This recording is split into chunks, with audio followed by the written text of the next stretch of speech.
Hello, and welcome to Your Vote Counts, a public informational, nonpartisan service program designed to get acquainted with the candidates vying for the 2022 general election for Congressional District 6, Senate Districts 10 and 11, House Districts 17 through 23, Salem City Council, and Marion County Commissioners.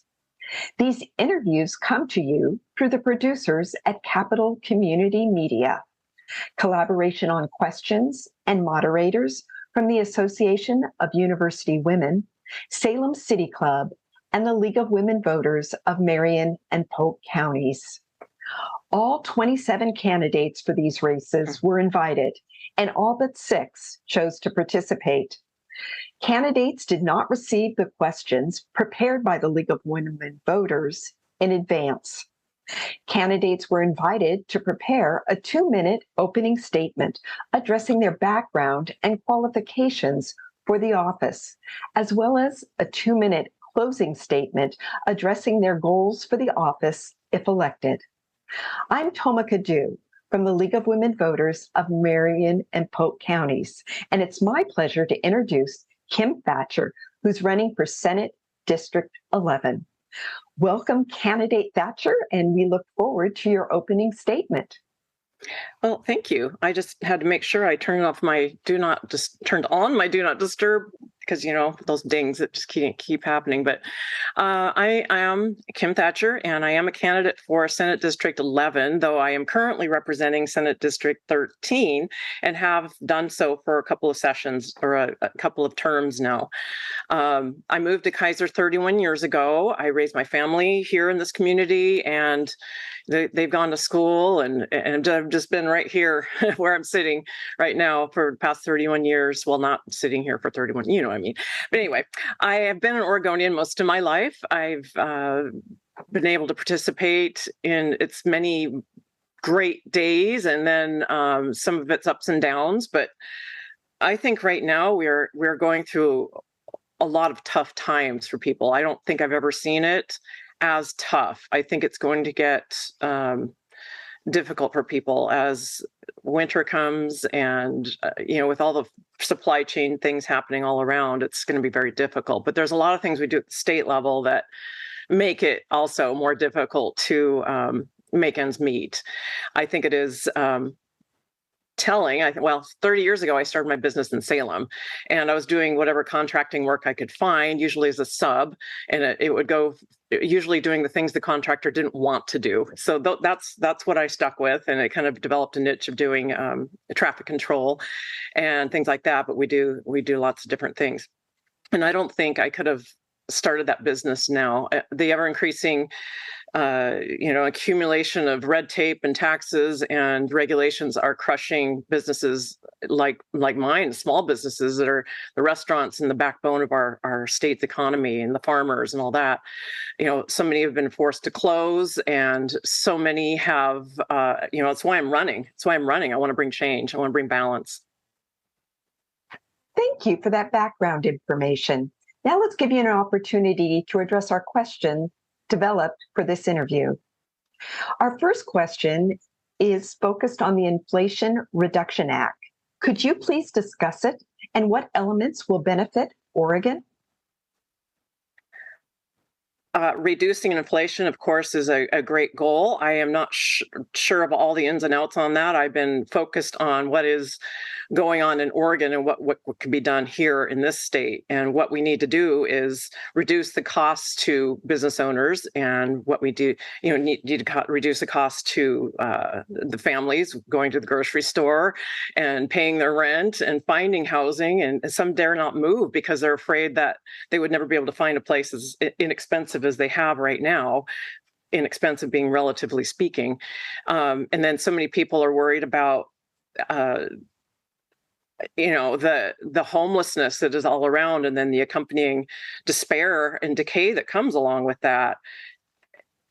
Not letting people flounder would be grand. Not letting people flounder on the streets, and and invite the accompanying lawlessness that comes with it. Those are big things that I am hearing at the doors. I have not heard one person talk about the Inflation Reduction Act. That's other than to say it's probably not going to reduce inflation. So, Thank you for that. What do you think about renewable energy tax credits? I think we need an all of the above energy policy where everything is on the table. We shouldn't be favoring one type of technology over another. We have been doing that with wind and solar, and we're finding a lot of drawbacks with some of those things. And there isn't an even competition for some of the up and coming technologies that could be up and coming if they were just given the same sort of playing field that the solar and wind folks have gotten. But I think that tax credits generally will pick winners and losers, and I would rather see the tax credits go to people who are doing their best to raise their kids, have the money follow their kids to the school of their choice. I would rather see tax credits for, people trying to, start their own small business instead of it going to these big corporate, wind farms and solar farms and all that. A lot of the, what do you call it? The energy tax.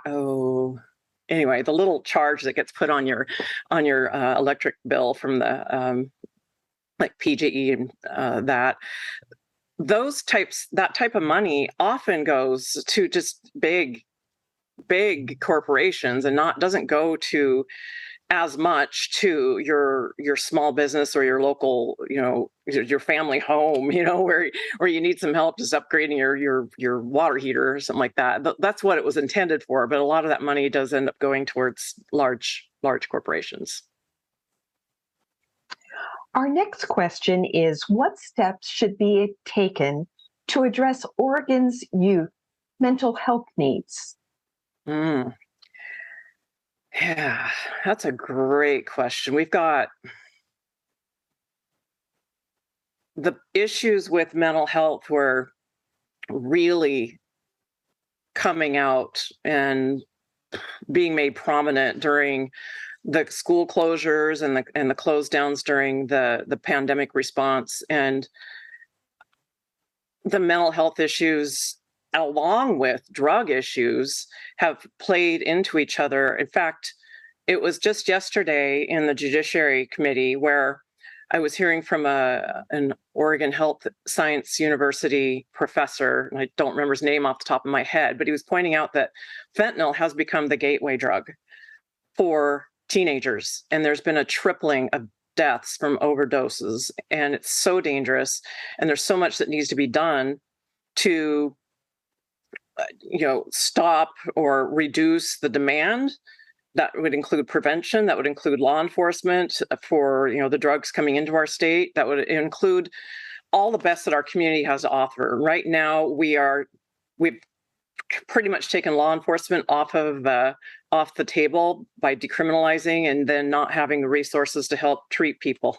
Anyway, it's kind of been a catch-22, but there is a lot of overlay between mental health issues and drug issues, and we need to build up our mental health and behavioral health, I guess, would be the more appropriate way of putting it.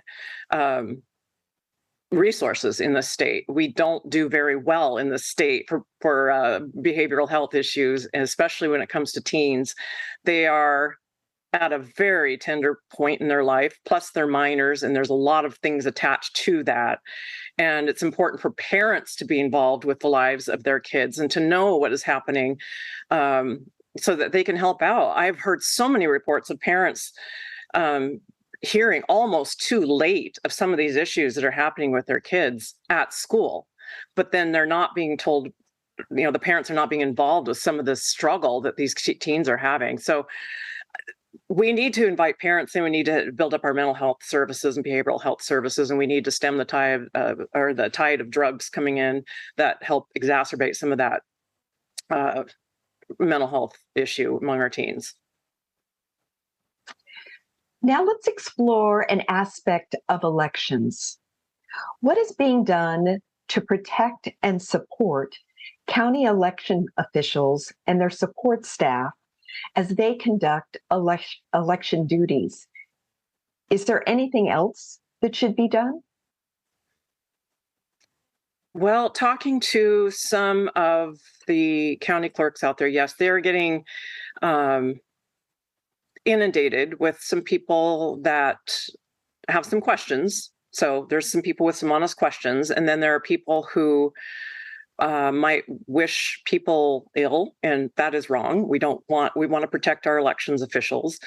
I think we did pass, and it's not coming to my mind right this moment what the bill number was, since I didn't know this was coming up, but there was a bill passed, I believe, at least it passed in the Senate, to protect elections officials and up the punishment or something. It was intended to protect elections officials because there's a lot of reported problems from elections officials. We don't want to see that. We want to make sure our elections officials are protected. Thank you for that. Considering Oregon's unique taxpayer kicker policy, what impact do you think it has on the financial accountability and stability of state government? I think that we might have done better doing things differently, but for now, that is what we have. And the kicker limits the growth of government. It doesn't just let it just increase unchecked year after year after year. It does increase every year, obviously, but it doesn't necessarily go, coincide with the amount of growth and income, or should I say revenue, that the state receives from taxpayers. So it is a way of limiting government, and it is a way of keeping things actually more stable. So there aren't so many ups and downs. We have a very volatile system. So I think that most people would prefer to keep that kicker in place. And I think most people would actually prefer to get a check in the mail rather than a tax credit, or however they do it now, which is just more of an administrative pressing of the keys. But I do think it adds stability. So there. Thank you. Now, a question about education.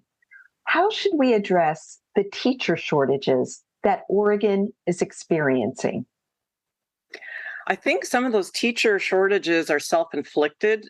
We were having a problem before the pandemic response, and now since that time, we've had a worsening problem.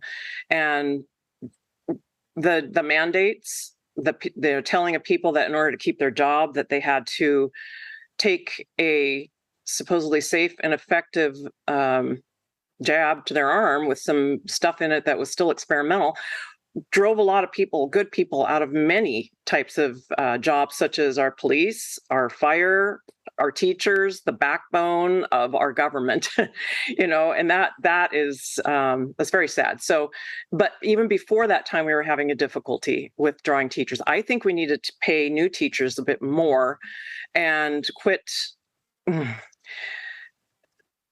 doing how we're doing now, where the new effective teachers are the first to go if there are layoffs, and then the teachers who have been around but really are just kind of skating along get preferential treatment. So I think we need to relook at how we should be focusing on the student and what is best for them, and having good teachers, new or old, should be the priority, not first in, first out, how we're doing things right now. And I think that's because it's a teacher union driven system, and they make a lot of money from that. The teachers don't, the unions do. Does Oregon have the resources to provide adequate and accessible health care to Oregonians? Why or why not? I'm assuming, and maybe I'm wrong, that you're talking about what is on the ballot for November. And we're talking about an unfunded idea to have universal health care. There was no money attached to it, interestingly. It's just passing a concept to say, hey, we want to have state-run healthcare or universal healthcare. But people should know that will have a ton of cost to it. And I can't help but think about the time where we passed the health insurance exchanges, and we were trying to get a website up and going where people could use it, and they couldn't, and it was millions of dollars, and it still couldn't happen. I would not want to put all my eggs in the basket of having the state run healthcare. It would not be a good idea. We would not have the resources as a state. We would have to increase taxes dramatically in order to provide that, and I don't think you would get the care that you would hope for. Well, candidate Thatcher, that's our last question. And we'll be moving on now to your 2-minute closing statement about your goals for the office, if elected. Well, I think right now that the legislature is pretty out of balance, and they seem to cater to the loudest, most extreme voices, usually coming from Portland, and they're drowning out the voices of everyone else in the state, and that is why I'm running. We need more unity, not more division through, these policies that have been kind of, I think, ruining our state. And we need an economy where anybody can succeed if they want to. We need schools that educate, not indoctrinate. And we need to prioritize public safety again. And I think these problems are solvable. We have tried and true ideas that have, to make Oregon a better place to work, live, play, and go to school, raise a family, and all those things that we do as Oregonians. And I will continue to work on those things. I don't know how much time I have left, but just one little comment. I like to talk about why Oregon adopted the beaver as its state animals, because it represents industriousness and ingenuity. Basically, beaver are able to take the materials they have to accomplish their goals. They take what they have, what's available to them, and they make it work. And they built a lot of things, as we know. I would like to build back Oregon as a place of industry, ingenuity, where people are free to create, build, work, live, thrive, and enjoy the fruits of their labor. And a people that really wants to direct their own destinies and help others along the way.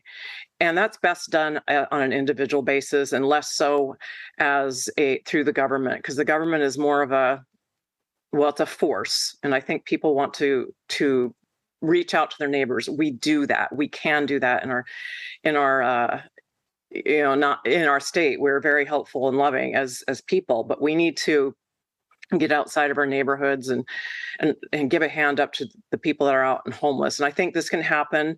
I can become a member of a new majority. It's working to tackle these big challenges. And I direct people to my website, kimthatcher.com. Thank you, Kim Thatcher, for our interview today and for sharing your thoughts. Right. Thank you.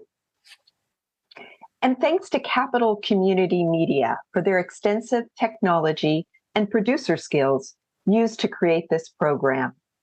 Thanks also to the League of Women Voters of Marion and Polk counties for the design and preparation of the program, and to AAUW and Salem City Club for help with question development and providing moderators.